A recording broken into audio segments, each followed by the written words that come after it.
evening from the Glasscock Family Foundation Ballroom at Cleveland State University in Cleveland. I'm Karen Kassler, Chief of the Ohio Public Radio and Television State House News Bureau. Welcome to this third and final debate between the two major party candidates for governor of Ohio.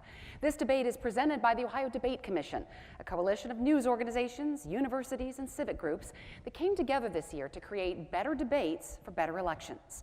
We welcome those watching and listening throughout the state on television, radio, and live stream, and of course, those here at CSU.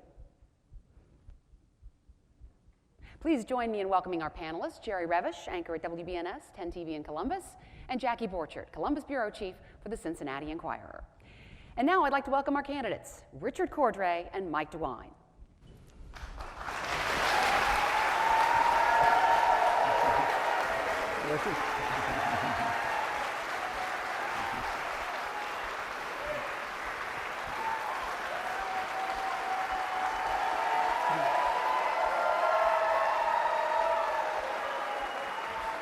The format for tonight's debate was decided by the Debate Commission in conjunction with the candidates. Our debate will run for 60 minutes. Let's go through that again. The format for the debate was developed by the Debate Commission in conjunction with the candidates, and the debate will run 60 minutes. Both candidates will make opening statements up to 2 minutes long. Then the panel will begin with our questions. A coin toss determined that Mr. DeWine will make the first opening statement and take the first question. He will have 90 seconds to respond to that question, and then Mr. Cordray will answer the same question in 90 seconds. Mr. DeWine will then have 30 seconds for a rebuttal. There will be no candidate-to-candidate questions allowed. Candidates will each have 90 seconds for a closing statement. And we remind everyone in the audience to mute your cell phones and to refrain from all applause, otherwise making noise or attempting to participate in or affect the debate. No photography or recording is permitted. And with that, let's begin. Mike DeWine, you have 2 minutes for your opening statement. Thank you very much.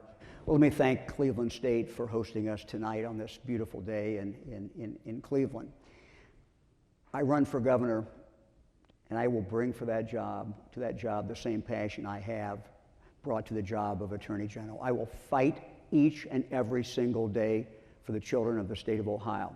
Our goal is that every child in the state, no matter where they're born, who their parents are, what their situation is, they ought to have a shot at the American dream, and I will do everything in my power to make sure that that happens. We will start with early childhood development. It's important for every child to reach kindergarten and reach there so that they're at the starting line. And if you look at our plan, it's on MikeDeWine.com if you want to see the whole plan. We have a very ambitious plan in regard to early childhood development, something that's never been done to this extent before in the state of Ohio. Our career centers, boy, we have some great career centers in the state of Ohio. We will take them to the next level. Our goal will be for them to be world class and the best in the world to preparing young people, and some maybe not so young, for a great career.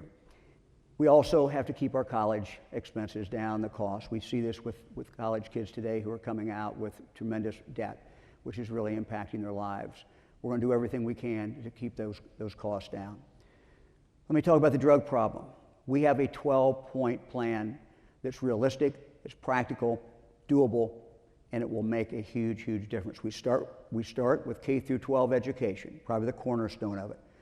But we move from there to the drug courts. We believe there should be more drug courts.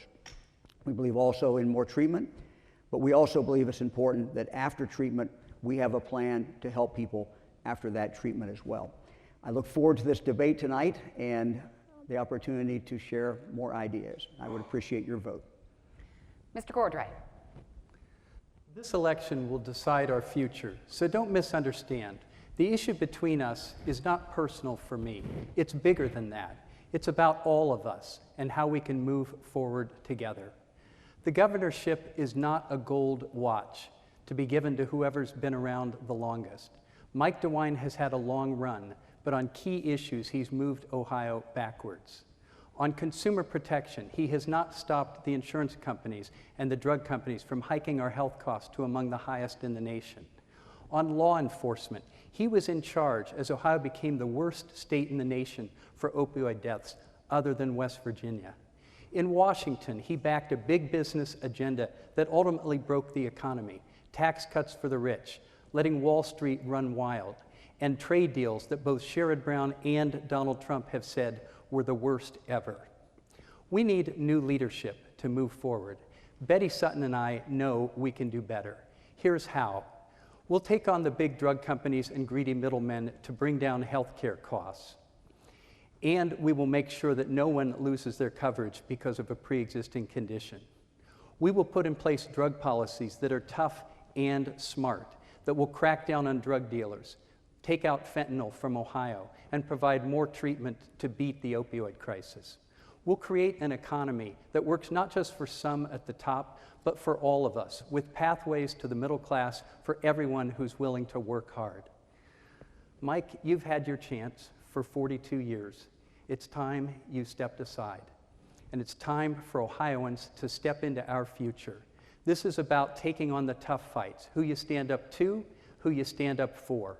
I have always stood up to the same special interests that bankroll his campaigns, and I will always, always stand up for the people of Ohio. Thank you. All right, let's have some questions. The first question is to you, Mr. DeWine.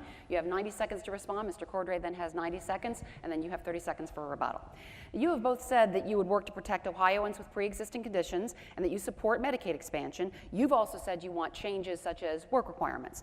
If the Affordable Care Act is repealed, what specifically could you even do as governor to protect Ohioans with pre-existing conditions? And with regard to Medicaid expansion, the Center for Community Solutions says 96% of people would be exempt from work requirements.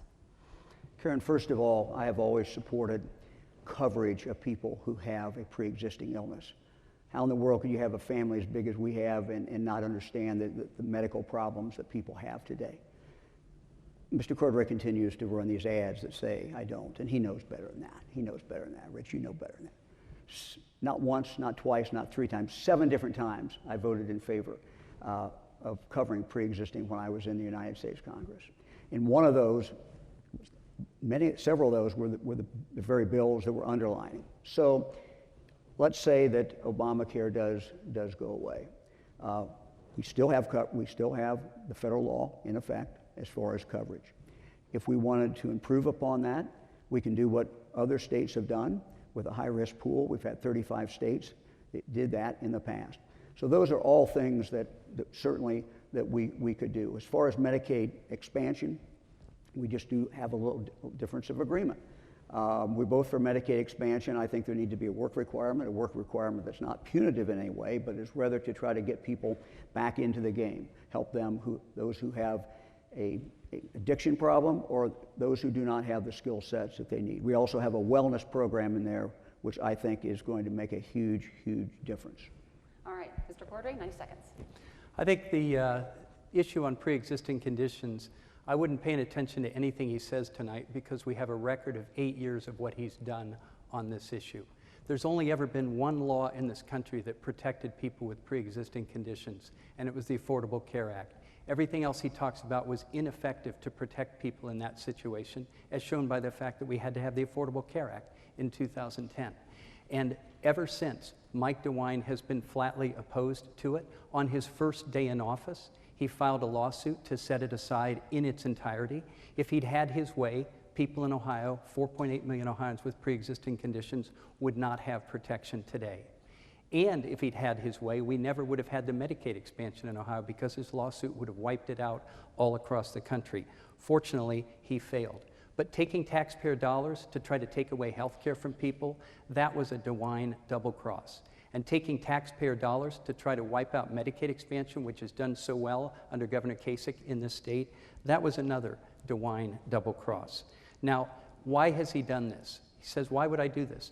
He's gotten $2.5 million over his career from drug companies and insurance companies. Maybe that's why. They sided with him in that lawsuit. It would have felt good to be able to drop people off the rolls just when they became expensive.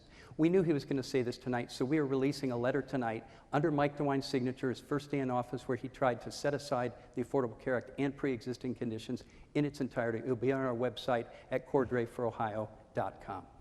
Mr. DeWine, you have 30 seconds for a rebuttal. Rich, you just think that Obamacare is so wonderful and that's the only way that anyone could have coverage of pre-existing illness. That's simply not true. Many Ohioans didn't like Obamacare in regard to taking away the rights to be able to pick your doctor, the individual mandate, many other reasons. And let me just add one thing, Richard. On this stage today, there's only one person who has sued the drug companies, sued all five major drug companies, and we have sued the middlemen as well. You did not do that when you were Attorney General. I'm the one on the stage who has done that. All right, next question, Jerry Revish. Mr. Cordray, the state's budget stabilization fund, better known as the Rainy Day Fund, stands at almost $3 billion tonight. It's supposed to be used as a cushion against hard economic times in Ohio. Many municipalities across the state are already experiencing hard times right now. If you're elected governor, would you use that money to help them? First of all, what I would say is, and I've been clear on this, we do not need to raise taxes in Ohio. What I will do is raise paychecks. Now, let me talk about the state's fiscal situation. The Rainy Day Fund right now is at its statutory maximum. It's at 8.3%. It can only go to 8.5%. So we cannot add more to the Rainy Day Fund significantly. Instead, what we've been doing is we ran a surplus, significant surplus in the last fiscal year, and projected to run another fiscal surplus in the coming fiscal year. It's time for us to consider what investments we will make to strengthen Ohio's future. We will invest in early childhood programs, early childhood learning programs, strengthening the foster care system, more home visits for pregnant mothers, and all-day universal pre-K across the state. Children aged 0 through 5 need significant resources. This is actually a point of consensus between the campaigns, and I'll be able to work with the legislature to deliver this on a bipartisan basis. We also need to invest in workforce development. We need to strengthen skills training, apprenticeship programs, certification programs, our great community colleges. These are things we need to do to strengthen the workforce in Ohio. And I have said we need to support our small and medium-sized businesses across the state. And fire up our infrastructure. I have a package I'm going to put forward on that so that we finally fix the roads and bridges, and we invest in public transit and do broadband access. These are investments we can make. They'll strengthen the state. They'll create good jobs. They'll spread out opportunity. Mr. DeWine. What's interesting, if you total up all the money that Richard says he's going to spend, there's absolutely no way that you could do this without raising taxes. It's abundantly clear that he wants to raise taxes, if you look at some of the comments also that he has made about that. But let's talk about the Rainy Day Fund, but also let's talk about local government. I think there's no doubt that local government has really been hit in the last few years. They've been hit with the drug epidemic, and as many people in local government have told me, they do not have the money that they had from the state before. I think that it would be irresponsible for me at this point, not knowing exactly where the budget would be or what the economy is, to say exactly what you're going to do in regard to local government. But I served at local government level. I started as a county prosecuting attorney. I represented all local government. I know that in the state of Ohio, the way we like it in Ohio is local. And that means that local government delivers the services, even many of the services that come from the state of Ohio. So I'll be someone who will listen. I'll be someone, I have said that we will dramatically increase the money that we're giving to children's services. We have 2 pilot projects that we've started in the Attorney General's office to help foster care and children's services. We're going to expand those to all 88 counties when I'm governor of the state of Ohio. So real help coming in regard to our child welfare system. Mr. Cordray, 30 seconds for a rebuttal. That's a lot of talk about local government funds without being willing to make any commitment to restoring the local government funds. Let me be clear. I have made a commitment to restore local government funding in Ohio. It's really important. We can't be taking money out of local communities who are very cash strapped, taking it to Columbus and not bringing it back. That induces local economies to be in recession. And it also forces localities back to the ballot on sales and property taxes. We're going to keep property and sales taxes down by restoring local government funding in Ohio. That's an important thing to do, and it will definitely help all across Ohio. Next question to Mr. DeWine comes from Jackie Borchert. Somewhat related question comes from Ohio State University political scientist Paul Beck. It's conceivable the next governor will face an economic downturn during his term in office. If you face such a downturn with a resulting decline in state revenues, what would you do? Which state programs would you protect the most? Well, first of all, to answer Paul's question, the Rainy Day Fund is there for rainy days. It's there in case the economy starts to go really, really down and you have a major problem. So certainly you would look to that at that particular time. I think, though, that the goal of the governor of the state of Ohio should be to grow the economy. And that means the economy in every part of the state, not just in one particular part. John Houston and I have a plan. It is a plan in regard to opportunity zones. These are zones that the tax bill that was passed through the Congress and by the President of the signed by the President of the United States, designated particular areas in the state of Ohio. Actually, Ohio designated those, but it's done through the tax bill. We will double down on that. What we will do is say that we will have that same tax opportunity for people. What that means is there's going to be more investment that's going to be made. There isn't enough government investment to invest in all our areas in the state of Ohio. We have to have private. It's going to pump money into those areas. When you put that together with what we're going to do in the area of career education, both for those who are in school now, the young people, but also mid-career as well. We have a plan, for example, to create 10,000 nano degrees, which is something that I think that people will be very excited about. Mr. Cordray, 90 seconds. So I think if you get around Ohio and get off the interstates and out into the small and medium-sized communities, it's raining. And people need help. That's why I've pledged to restore the local government funds. We're running budget surpluses. Those budget surpluses are made up of money that come from the communities around Ohio, and they should have that money. And in eastern Ohio, the oil and gas money, some of that should be returned to help the communities bear the burdens of that. Now, he talked about growing the economy. We should grow the economy in Ohio, and we will grow the economy in Ohio, but his plan will not do it. He has a so-called prosperity plan that only helps those who are already prosperous. It's built again on more tax cuts for the top 1% that does not trickle down to Ohio. Never has, never will. And he wants to loosen the reins so that Wall Street can continue to blow up our economy with irresponsible actions. And other than that, his program is very thin. What I have said we will do, Betty Sutton and I will do to grow the economy. I mean, how can you grow the economy without talking about small businesses and supporting them? How can you talk about growing the economy without investing in the infrastructure that we know has been deferred across the state, including access to broadband, an economic development issue in big pieces of the state, and investing in public transit so people can get from home to work? 27 counties have no public transit. Getting local government funds back into the communities. And what we need to do above all is help our businesses grow and help our workers get the investment they need to have the skills to fill those jobs. Mr. DeWine, 30 seconds for rebuttal. Richard, tell the people who live in the opportunity zones, tell the people who don't have jobs, tell the people who are a long way from jobs that they shouldn't have money invested in those. Tell them that. This is something that will help the poorest people in the state of Ohio. It is not just in our inner cities, but it's also in our rural areas as well. It will create that opportunity for that money to come in for investment. That is vitally important. Here's another question that was inspired by those that were sent into the Ohio Debate Commission's website. This one from Doug Reffitt of Galloway, who noted that last year the FCC voted to repeal the net neutrality rules set in place by the Obama administration.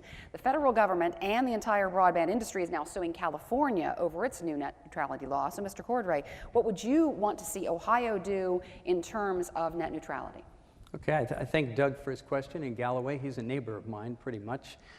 What I have said about net neutrality is we should be standing for net neutrality. And everybody who uses the internet understands that they should not be discriminated against merely because some people have market power and others don't.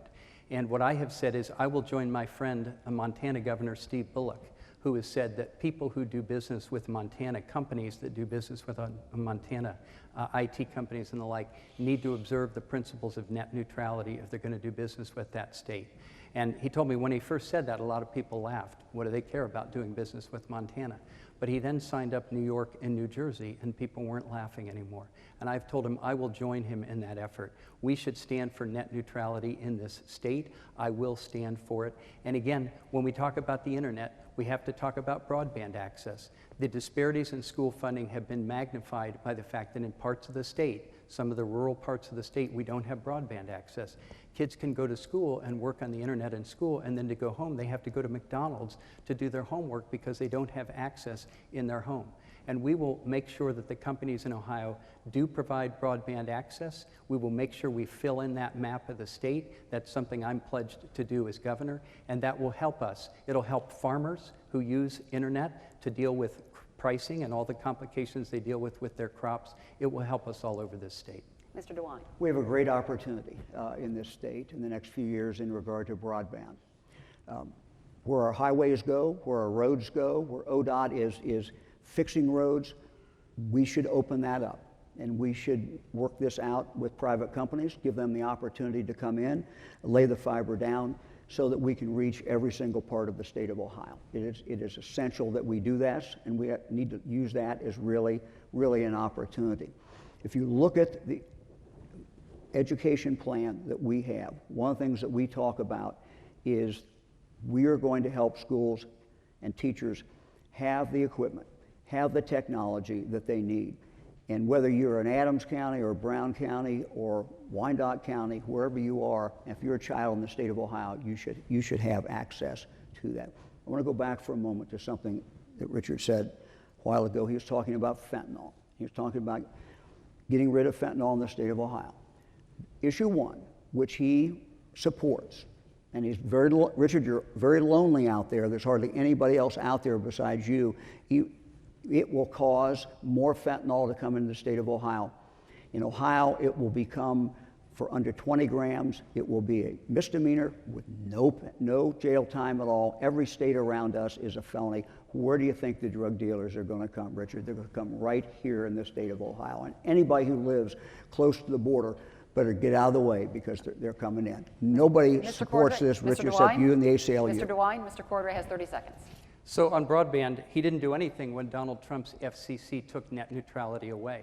He wouldn't stand up to them. Now he promises he's going to bring it. Let's talk about fentanyl, Mike. Fentanyl has exploded on your watch. The Substance Abuse Monitoring Network report said law enforcement reports that drug cartels have flooded our state with fentanyl over the last several years. On your watch. Fentanyl deaths went from 70 a year, understand this, from 70 a year to 3,431 last year. Drug dealers have had a playground in Ohio. While you've been asleep at the switch, you've been the fentanyl failure for Ohio. Time's up. Next question to Mr. DeWine from Jerry Revish. Mr. DeWine, employers across the state complain they cannot find enough people to fill their available jobs. One of the biggest underutilized pools of potential hires in the state are restored citizens, ex-offenders, men and women with criminal records who've paid their debt to society and just want an opportunity to make a living. But many businesses are still reluctant to hire them. If you are elected governor, what would you do to change employer minds to get more of these people hired? Jerry, you're already seeing some employers change their mind because of the fact they can't find people. But the governor has to lead, and I will lead in this area. The governor needs to be holding up programs that work. We have programs in the state of Ohio where businesses have started, and everyone in there is an ex-felon. Everyone is in there has been a convicted felon. We have other businesses that are expanding that. So we need to talk about that. You need to use the bully pulpit of the office of the governor to do that. We've had some reforms that the legislature has passed in the last few years in regard to what records can be available. We want to encourage people to hire a convicted felon. At the same time, we want to make sure that that is an appropriate position. For example, we would not want to change the law in the state of Ohio to say that the criminal record of someone would not be available in regard to if they were a sex offender. You would not want a sex offender being hired. You would want a nursery school to know that. So we have to be, my only point is we have to be very careful in how we do this. But the governor can lead. There are many businesses that are doing that. You're absolutely right. The number one complaint that I hear when I travel around the state of Ohio is we can't find people to work. I'll talk in a moment. I see the red light's on, but we'll talk a little bit more in regard to things that we want to do and plans about that. Mr. Cordray, 90 seconds. So Mike DeWine says a governor could lead. So could an attorney general lead. For the last 8 years, nothing has happened on criminal justice reform. Mike DeWine has been the chief law enforcement officer of the state, and his allies in the legislature have done nothing on this.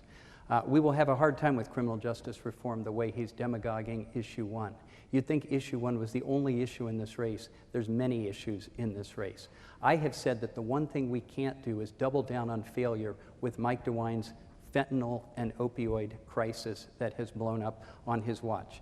Issue 1 is one possible answer. I support it. The Athens County prosecutors put forward a plan. I support it. The Franklin County prosecutor and city attorney in Columbus, friends of mine, put forward a plan. I support it. What I don't support is doubling down on failure with Mike DeWine. Reentry has been an issue for years, and in Ohio we've made no real progress on it, other than Governor Kasich has done a few things. We also need bail reform in Ohio. We need to think about individualized determinations of who's being held in jail. That's something we need to do in this state. I will push for criminal justice reform, but Mike DeWine is setting up a climate where nobody will touch criminal justice reform, and it's the wrong path for Ohio. It's too expensive to imprison everybody. It is too inhumane to put drug offenders with a drug problem in the prisons where they get no treatment and they come out with a felony on their record. They can't get a job, can't get a license, can't get a student loan. It's a bad path for Ohio, and we need change. Mr. DeWine, 30 seconds for rebuttal. Richard, we could have some reform, but issue one is a total disaster. And I continue to bring it up because to me it shows a lack of judgment. It shows a lack of good decision making. When you're lonely out there pretty much all by yourself. In addition to the things I said a moment ago, what's been a real success has been our drug courts. This will destroy our drug courts because there no longer will be a penalty there, nothing hanging over anybody's head. California did it and they lost 60% of the people going in. Next question to Mr. Cordray from Jackie Borchert. Relations between police and the communities they patrol have become strained in several parts of the state, including here in Cleveland. What would you do to help skeptical Ohioans, especially people of color, have more faith in law enforcement? Well, I think first of all, we could work on things like criminal justice reform. He says we could have some reform. We haven't had any while he's Attorney General. Certainly doesn't deserve a promotion on that issue. We also need people to understand that we need fair policing, and that comes about through proper training, all right? When the Tamir Rice tragedy occurred in Cleveland, Mike DeWine's response was to say we need more police training. But what has he done? You know how much police training they're paying for this year in the Attorney General's office? 0 hours. 0 hours. So that's a promise that was made that hasn't been kept. His budget is $40 million higher this year than it was last year. 0 hours for police training. Our law enforcement need that training.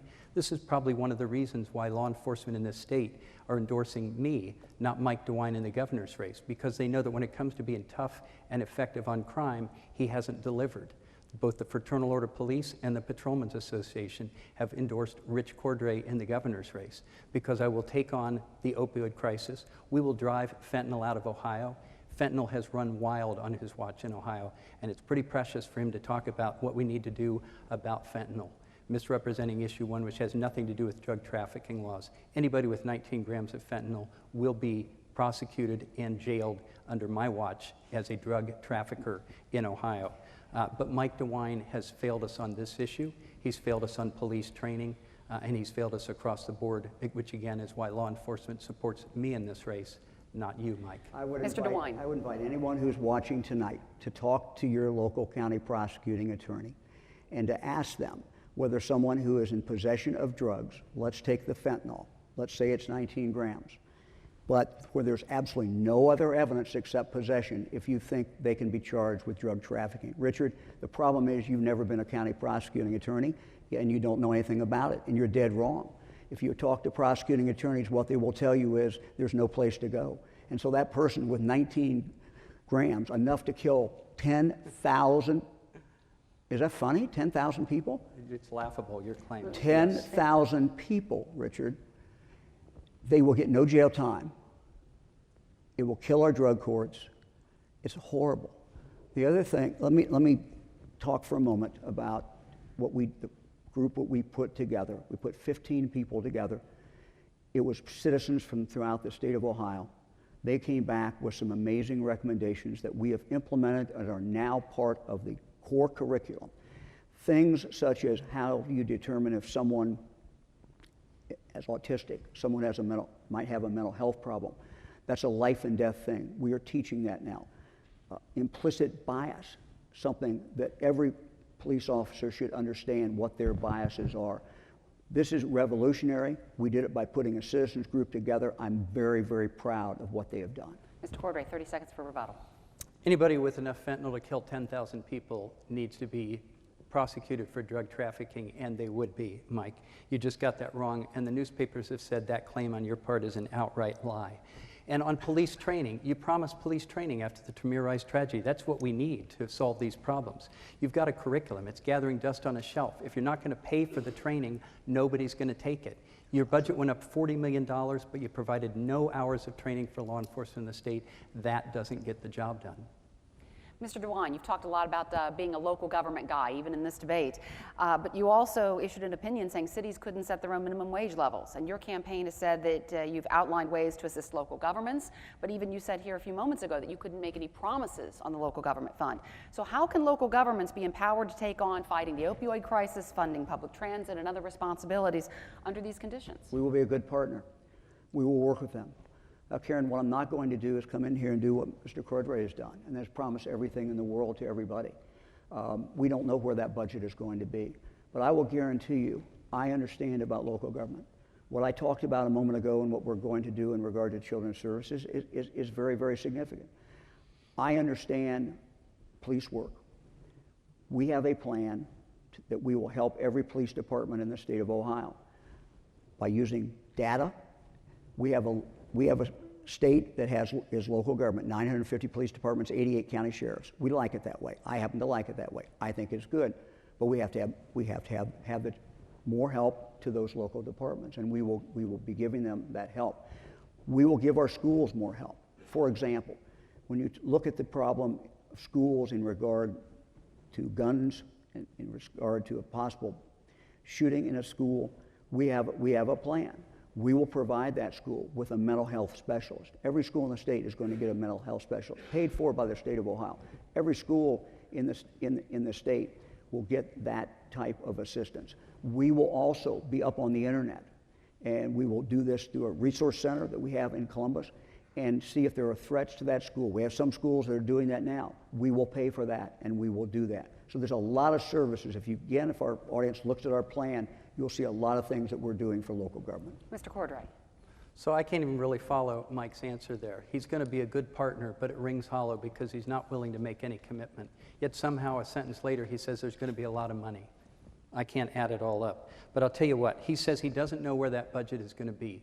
The first person who presents a budget next year is going to be the governor. And I know where that budget is going to be. I am going to be working to restore local government funds in Ohio. That is my commitment. If he thinks that's an irresponsible commitment, then he's not really willing to be a partner with local governments in this state. And what does this mean? Everybody thinks it's just nameless, faceless government. It's okay for the state to take their money and nobody will care. It drives people back to the ballot to raise local sales tax and local property tax, which hurts local economies further. It hurts the ability to fight the opioid crisis. You take those resources out of the community and don't bring them back, how are we going to do something extra, like fight the worst opioid crisis in the nation? Sorry, second worst. West Virginia's even worse. And how are you going to protect the safety forces, the police and firefighters who are having to be cut because this money is going to Columbus and it's a rainy day museum, look but don't touch. You know, we need to rethink what we're doing in the state of Ohio. We need to be a real partner to local governments. We need to be able and willing to make these commitments, and I am willing to make them. That's called leadership. To tell us, I'll be a good partner, we'll see, maybe down the road, that's not leadership. That's waiting till after the election to try to address the problems. Mr. DeWine. Richard, you've never led in any office you've held. You had a mess in Washington, 25% of minority, 25% of women. A GEAO report said that they felt discriminated against. It was described as a toxic environment. When you were Attorney General, you left the old rape kits sitting out there, close to 12,000 of them. You never tested a one. I had to test them. When I came into office, BCI was a mess. We fixed it, and we have changed it. You didn't touch it. You were 125 days Mr. behind. DeWine, we need to move on. Next question to Mr. Cordray from Jerry Revish. Mr. Cordray, you say you want to reform Ohio's education system. Among your plans is a call to reduce the number of standardized tests students take. That's right. How much testing would you eliminate, and what metric would you use to determine whether a student is actually learning anything? So there's a number of things that we need to do to improve education in Ohio. I've talked already about my early childhood learning program, which I think is quite important. We can't have kids get to K and already be well behind in the state of Ohio. But in K through 12, there's two things we need to do in particular. We need to think about the funding of our schools, and we need to think about what actually goes on in the classroom.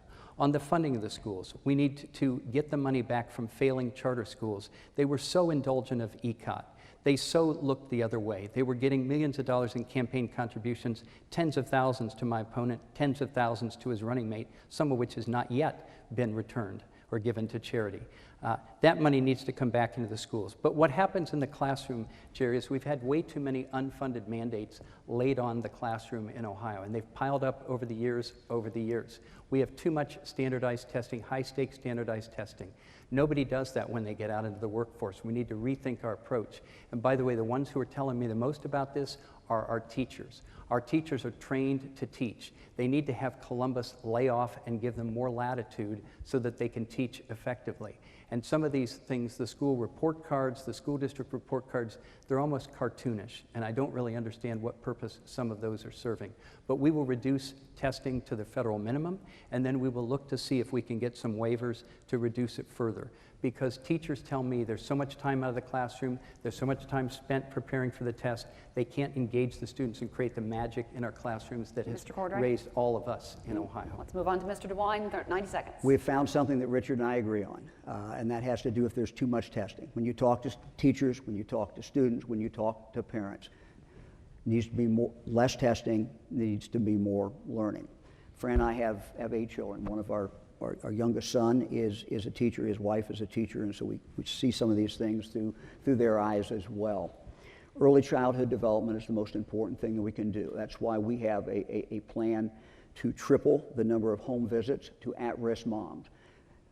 Meet that mother, talk to that mother, go into her home when she is pregnant with that child, help her with nutrition, help her with education, help her to become a mom, help her to do what needs to be done to prepare that child to go to school.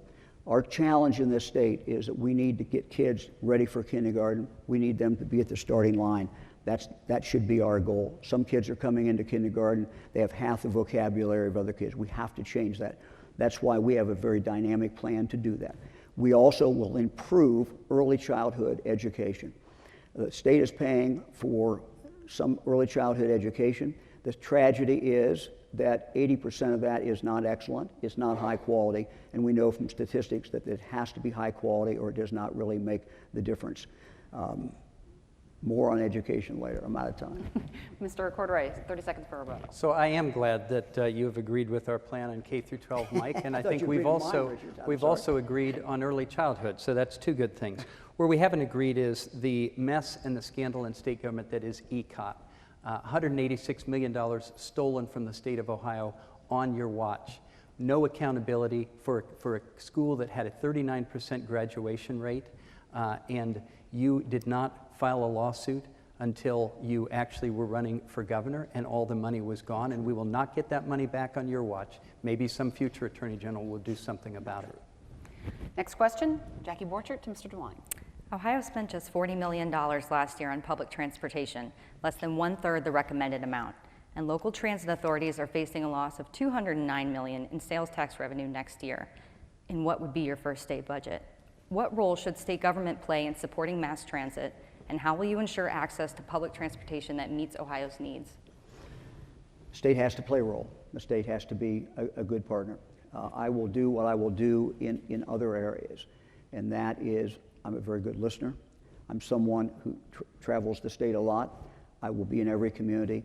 We will listen to what the leadership of Cleveland, for example, says about that. One of the big problems that we see is people who live in one area, but their jobs are another. They are poor. They do not have the transportation. So that has to be a real focus.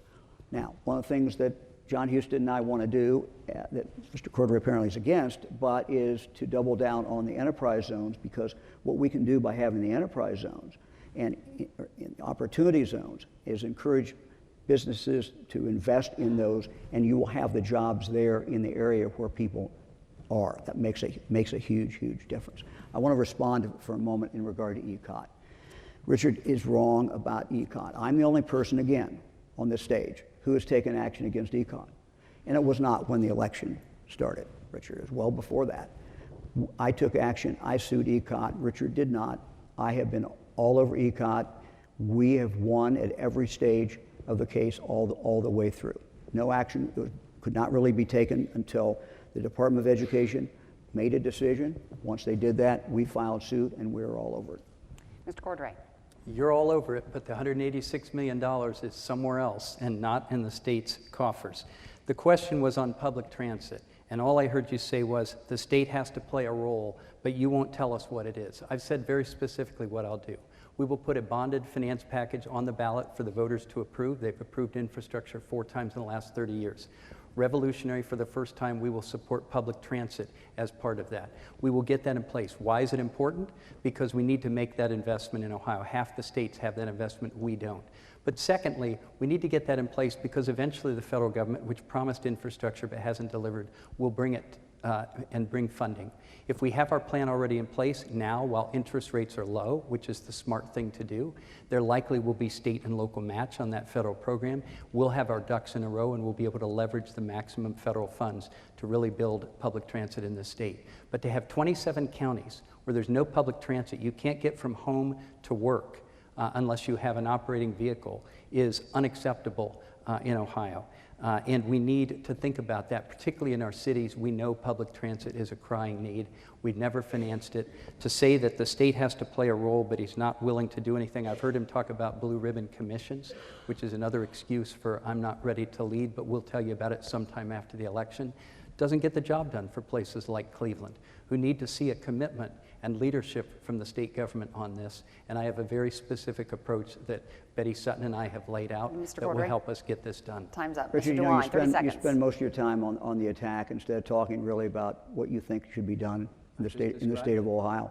And again, you continue to mislead people on ECOT and so many other things. ECOT was something that you could have taken action on. There was a auditor's report which clearly showed that there was a problem, and you did absolutely nothing at that time. Mr. Cordray, several people from around Ohio submitted questions to the Ohio Debate Commission regarding abortion, specifically the law in the state to defund Planned Parenthood, which is now in federal court, as is the ban on abortions after a Down syndrome diagnosis. If you win as governor, it's possible and even likely that you'll be working with a Republican-led legislature, which has helped pass some of these laws, actually has enacted these laws. With this in mind and the confirmation of Judge Brett Kavanaugh now on the Supreme Court, how would you keep your promise to protect reproductive rights? Okay, the first thing I will do is I will protect reproductive rights. Betty Sutton and I will protect them in this state. Mike DeWine has had no respect for those rights. He's gone so far now as to say no exceptions even for rape or incest. That's too extreme for Ohio. This legislature has passed 21 restrictions on a woman's right to choose in the last 7 years. And Mike DeWine has cheerled them all and defended them all, even the ones that were unconstitutional, either ones where you and I ended up paying attorney's fees to the party out of taxpayer monies. I will tell the legislature, don't bring those bills to my desk because I will veto them. He has said he will sign a heartbeat bill. That heartbeat bill will set back the business climate in the state because it's too extreme. John Kasich vetoed it, but Mike DeWine has said he will sign it.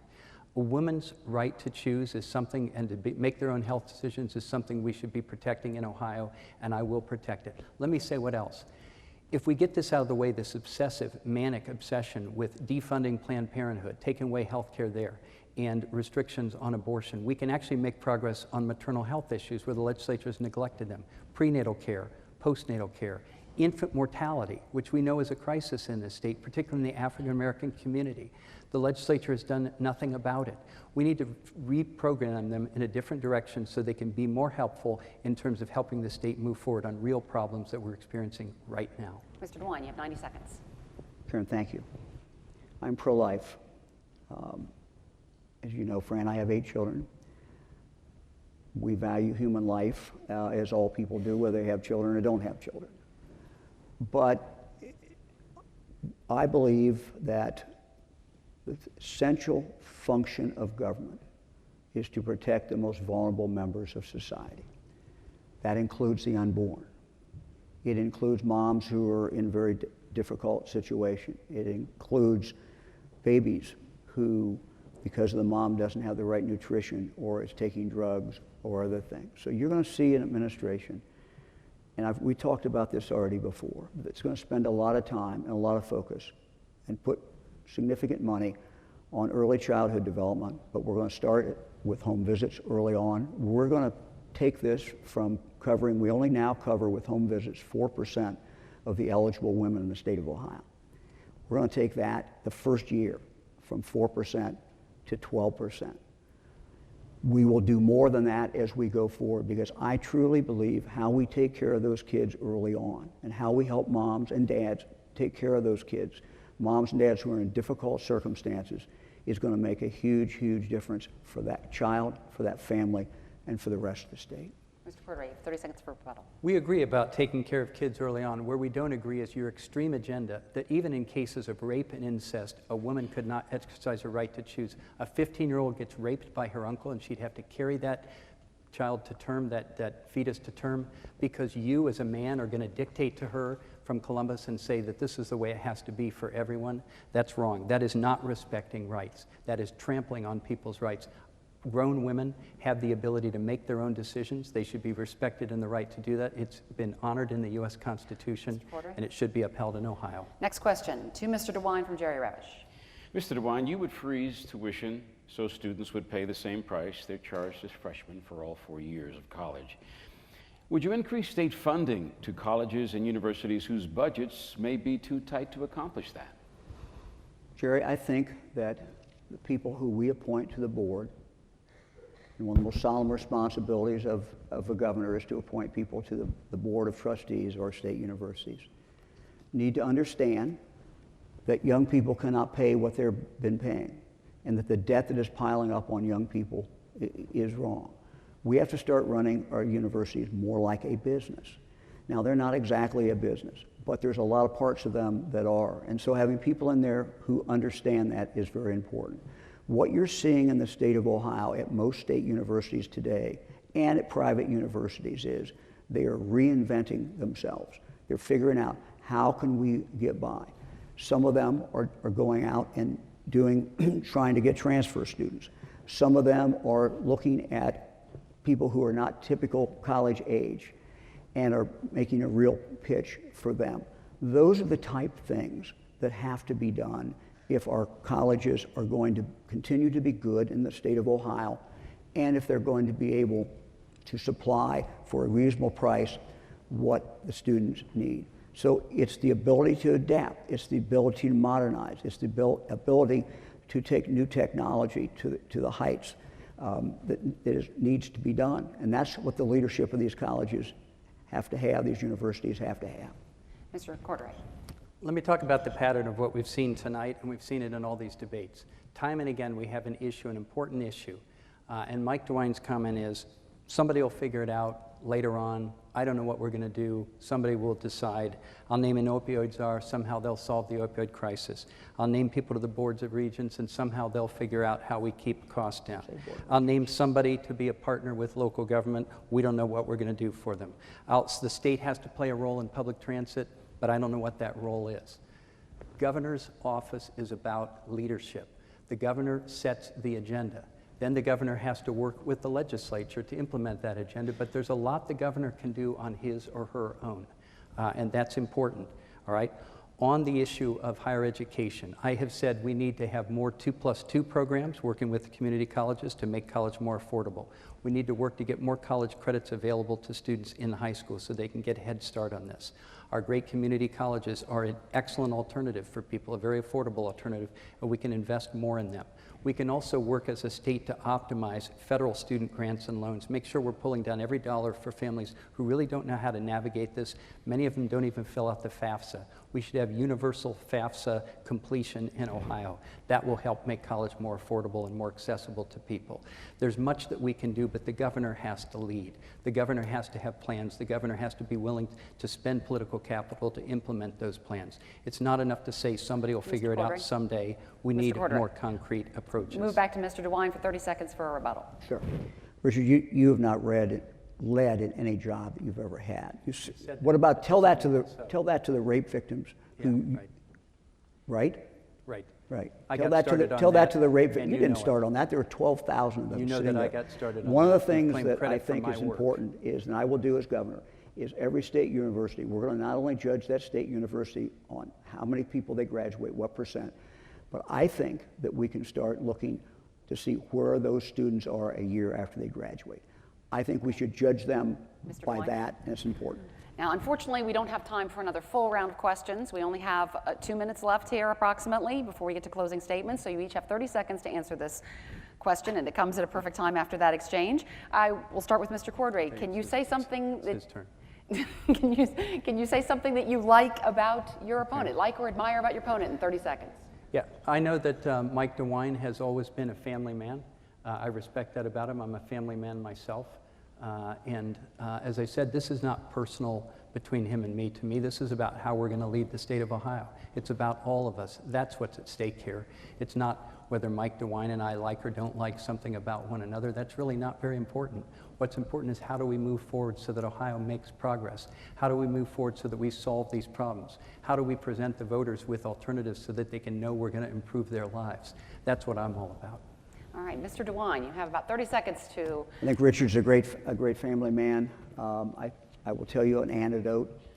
When I won the election, a close election against Richard, the last time we ran against each other, he was very good in the transition, did absolutely everything that he could do to make the transition smooth.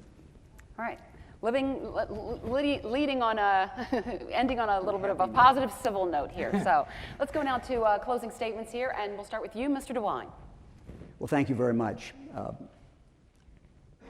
I run for governor because I know that I can make a difference. Throughout my career, I've been able to take problems on and to fix those problems.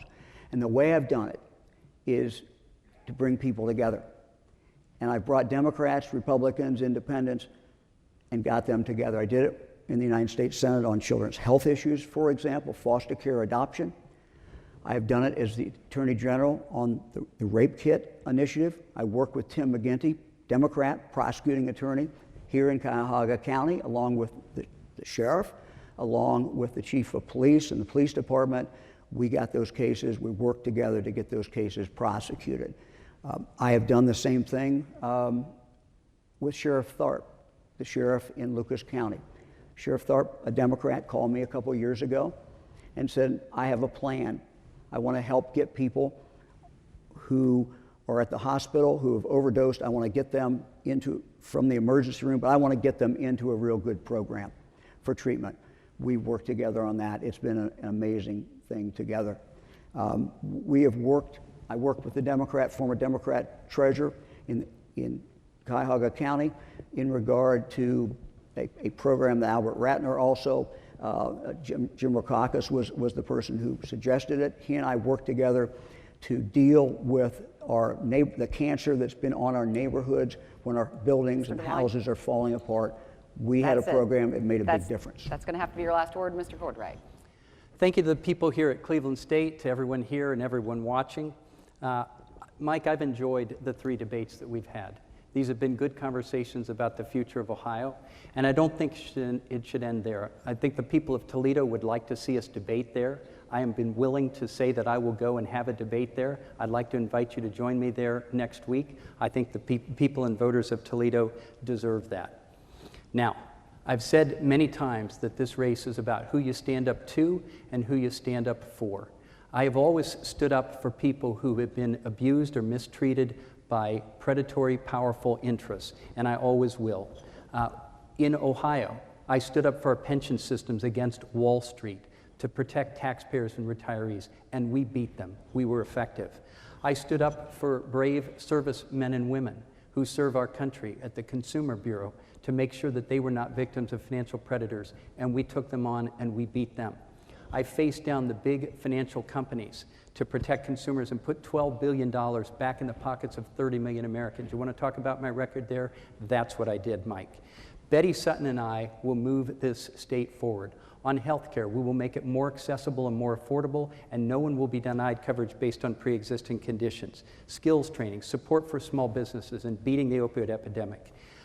Tomorrow is the last day to register to vote, and Wednesday early vote begins. Betty Sutton and I respectfully ask for your vote, a vote to step into our future, a vote to put Ohio right, Mr. families ahead of Cordray. special interests, and a vote that That's counts. the end. That's Thank the last you. word. Mr. Cordray, Mr. DeWine, thank you very much for Thank you. participating tonight. Audience, you can applaud now if you'd like.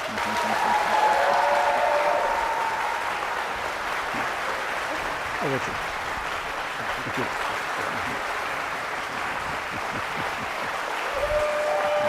All right, a little bit of business here. Okay. I need to remind you there are two additional candidates vying for the governor's seat, Libertarian Travis Irvine and Constance Goodell Newton running as a Green Party candidate. All four gubernatorial candidates have been invited to participate in a City Club of Cleveland forum on Monday, October 15th. You have been tuned in to the Ohio Gubernatorial Debate 2018, brought to you by the Ohio Debate Commission. On behalf of my colleagues, Jerry Revish from WBNS 10 TV in Columbus and Jackie Borchert from the Cincinnati Enquirer, I'd like to thank our studio audience and everyone who tuned in to the live stream this evening. I'm Karen Kassler. Thank you much, and good night.